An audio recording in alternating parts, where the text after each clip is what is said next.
Hey, welcome to the video. Before we jump in, please take 2 seconds. And however you're watching this, whether you're on YouTube or on Spotify or on Apple Podcasts, please go ahead and subscribe to the station, follow the podcast. It might sound silly to you, but what that tells the algorithm is that people care. So I don't advertise my stuff. I'm not against people who do advertise. However, I'm not in a position. I feel like the Lord has called me to focus more on creating my quality content. That's what I have time for right now. So that's what I'm focusing on. And when you follow the podcast, it tells the algorithm, hey, people enjoy this. We're going to show this to more people. So take 10 seconds, make sure you're following along, and I'll go ahead, enjoy the video. I hope it blesses you. Warriors and archers, today I want to encourage you to keep going. Don't burn out. I don't know what you're facing as you're 3 or 4 weeks into this Archers and Arrows summer, but I think it's super important for you to take time to be encouraged. Before we go into the video, I just want to thank you and honor you for valuing the things of God. There's a lot of things you could be doing right now. There's a lot of things you could be doing this summer, but you're choosing to put God on a pedestal. You're choosing to put his ways on a pedestal and to follow him. And the Bible says that he values obedience, not sacrifice. So he sees your obedience, even though you're not perfect, even though you're stumbling, even though it's complicated and challenging and you're not sure that you're going to make it. He values your obedience and it pleases him. So I just want you to know that your obedience and what you're doing this summer is a big deal. It's a big deal to honor him, but it's also a big deal in the fruit that you're going to see and that your family's going to see. So I want you to keep going. Every week when I make these videos, I overthink what I'm going to talk about. There's lots of things I feel like God is putting on my heart to share with you this summer and this year, but I don't know how much time you're going to give me. I don't know if you're going to check out and get bored with my content. And quite frankly, I don't care about anything I have to say, but I do believe that God has a lot in store for you in his word. And I believe he wants to reveal things to you this summer. So what I really want you to hear is my heart of, I'm taking this seriously. And this is a battle to me. This is life and death. The outcome has generational impact for you, your family, your wife, your kids, everybody. This is big. And so today, while it may seem like we're taking a step back from the serious quote unquote content, what we're doing today is vital. And I want the message today is just encouragement. 2 Timothy 4:2 says that we should preach the word. And then it goes on to say we should correct people, we should rebuke people. And third, it says we should encourage people. And today is all about encouragement. Because what I know is that anytime you start something new, at the beginning there's excitement, there's hope, there's optimism for what's to come. But generally, pretty quickly, reality hits us and we realize that new is often challenging and new is hard. That's why people don't last with their New Year's resolutions. That's why they want to lose 20, 30, 40 pounds, but they don't, because they find out very quickly that while it's exciting at first, it's grueling and it takes a lot longer than people expect. So what I suspect and what I feel like the Lord wants me to share with you this week is that you're a couple weeks in and you started off with excitement and optimism and you were actually really thrilled to do this, but then it just became hard. Nothing is going as planned, right? I'll be very brutally honest. I started my own kind of discipleship with my kids and we were on the first activity and man, I built this up in my head and I was very prepared and man, I just couldn't wait. And then the activity went nothing as planned. But here's the thing. The enemy wants nothing more than for you to give up. He wants nothing more for you to give up. Is it a surprise that the ways of God are challenging and they come with friction and tension? Right? We shouldn't be surprised at all. The devil, our enemy, is called the prince of this world because right now, until Jesus comes and splits the sky, he has some authority here. And he is manipulating the ways of the world. He is normalizing and he is making his ways, the enemy's ways, comfortable, easy. And that's what most of us do. We look for comfort. We look for easy. And all of a sudden, we're drifting. And so it's no surprise. We shouldn't be surprised at all that following the ways of the Lord, it feels like there's this tension. It makes me think about 7 or 8 years ago, Casey and I were in Gatlinburg doing some hiking. And this was before we had kids. And some of the people had told us that there was this one hike that was really amazing. That, it was a couple mile hike, but when you got to the top of the mountain, the view was one of the best views in all of Gatlinburg. So Casey and I, we had nothing else to do but hike. We decided, hey, we're gonna give this a shot. And we knew what we were in for, right? We knew it was a couple miles, but pretty quickly into our ascent, we realized that the excitement we had at the beginning was wearing off. Gravity was hard, and the ascent was steeper and longer than we suspected. We were getting discouraged. We had to stop, for water and to catch our breath. And at times we were wondering, is it worth it? In fact, a couple times when we were stopped for water, there were people coming down from the top of the mountain, and we would ask them that very question of, is it worth it? And every time the answer was a resounding yes. And so today I want to answer you. You might be, a couple weeks into kind of a new call and you're discouraged. But I want to remind you that it's worth it. To be brutally honest, I haven't been to the top of the parenting mountain yet. I'm in this journey with you. But what I do know is that we can take the Word of God seriously. If He said it, He means it.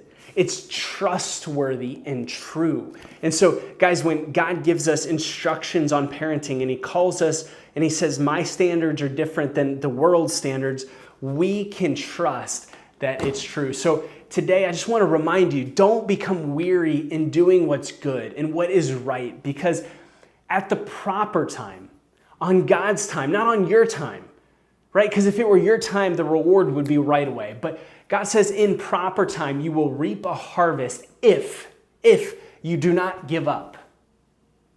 So today, I don't want you to give up. And I want to give you a couple practical frames, because I think one of the most important things is how you think.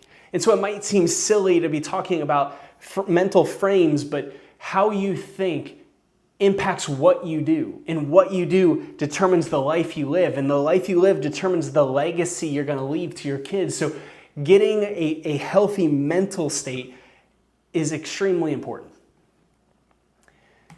You have to remember that we are fighting a good fight. Right? Paul says, I have fought the good fight. I have finished the race. I have kept the faith. This, if we read the writing of the New Testament, this isn't easy. So here we are. I hope that over the couple weeks so far, you've had your Jeremiah 6 moment, right? Where Jeremiah says, stand at the crossroads and look. You've looked one way and you've said, you know what? I finally paused. The current of the culture has been sweeping me away, and I've never paused, but now I'm pausing and I'm looking. What is the fruit? What is the destination if I go and parent the ways of the world? And then you look the other way and you say, what is the fruit if I parent the way God calls me to and the standard the Bible gives for me? And you're making your decision to follow after the Lord. And so, once again, I just want to give you a couple mental frames. Here's the first one. And I'm gonna use the analogy as we go through this, guys, of working out, because there's a lot of similarities and overlap between our physical fitness and our spiritual fitness. There's a lot of similarities there, and I think that you can grasp the physical fitness example and then apply it to your regular or into your faith walk. But as we step into this, I can't describe enough how important it is for you to have the right thought about your goal. Your goal is a long way off in the future. Your goal is to change the trajectory of your family's legacy, right? Maybe you're the link in the generations that's saying, you know what, we're going in a new path, right? We're changing things. Maybe your family's got a good legacy and you're just saying, I want to take it to another level. Regardless, we are setting an example. We are discipling our kids. We're setting an example, and we are changing or increasing the legacy. And that is no small thing. So what I'm getting at is the reward is, 5, 10, 20, 30, 50 years into the future. So we need to be content that we're not going to fully see all the fruit. My mind goes to the story of Abraham, right? And God tells him, hey, your descendants are going to be more than, going to be more than the stars in the sky. Right? What a promise. And at church, that gets all sorts of people amped up and people applauding and people are all excited. But what we forget is that Abraham didn't ever get to see that promise come to fulfillment. Right? Abraham went through a lot of trials. He went through a lot of testing, and he went through a lot of stuff. It wasn't easy. And then to cap it all off, he never got to see the fulfillment of the promise. He just got to see one son, Isaac, get born. That was it. So for you guys, I know we all want to see the results. And believe me, I want to see results too. But get a picture that you're changing generations here. And let's strap in. This is a long ride. And the worst thing you can do is burn out too quickly. The enemy knows that a man dedicated and disciplined and long-term focused is dangerous. So he's going to try, before you get momentum, he wants to knock you off your path. Okay? So we need to have a long-term conscience. The first thing, and this is right out of the book, Atomic Habits. James Clear, great author, national or international bestseller, I think like year 2000, maybe 2020. This is a pretty recent book, really, really good read about building habits. But a couple practical things. This is going to seem obvious, but man, we need to hear obvious things. The first thing is the 1% rule. It's just the simple concept that you're trying to get 1% better. We live in a culture that wants immediate results. Everything is instantaneous. You want to pay your bills, it's done in 5 seconds. You want to download a movie, it's done in 30 seconds. Right? You want to post, you want to see a video, everything is so quick. You can ask AI to generate a workout plan for you right now. But our spiritual growth is slow. You don't start working out and get a 6-pack overnight. You might commit and say, man, a 6-pack's my goal. But that doesn't mean the next day you wake up just because you committed that you get it. It takes a process. You have to submit to a process. And our spiritual journey is the same way. So we should have proper expectations. So try to get 1% better every week. 1% better every month and quarter. And man, you're like, man, that's boring. I don't want to do that. Well, guess what? If you get 1% better every month over the course of 2, 3, 4, 5 years, you're significantly better than where you're at right now. What I think is,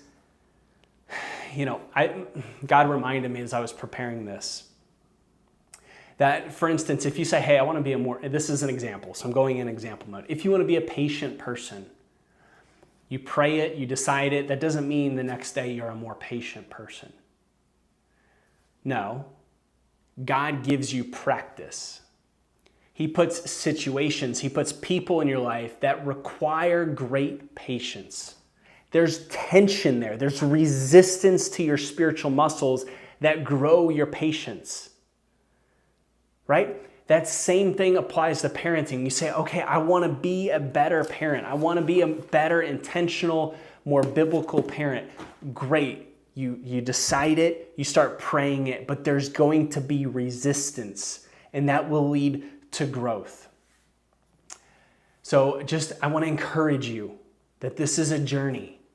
You're not perfect, I'm not perfect, but we want to get a little bit better. And I believe over 2, 3, 5 years, we're going to be blown away by what God has done in us and through us. The second thing and the last thing that I want to remind you of or teach you about is the 2-minute rule. Same thing. This comes from the book, The Atomic Habits by James Clear. And this is for people who get overwhelmed to start something. Maybe you procrastinate and you just put it off. Maybe you're like, I don't know where to start. This is too intimidating. The 2-minute rule is going to help you master the art of showing up. I want you, the whole idea here is I want you to build progress. I want you to build momentum. I want you to ride that momentum and keep going. So for instance, the whole idea in its simplest form, its basic form, just take it as an example, is, hey, any habit you want to build, and good parenting requires a lot of habits, any habit you want to build can be boiled down into its simplest form, into its 2-minute version. So you say you want to fold the laundry. Well, anybody can fold clothes for 2 minutes. So the basic idea is you commit to the first 2 minutes of the habit. And let me give you the working out example to make this clear.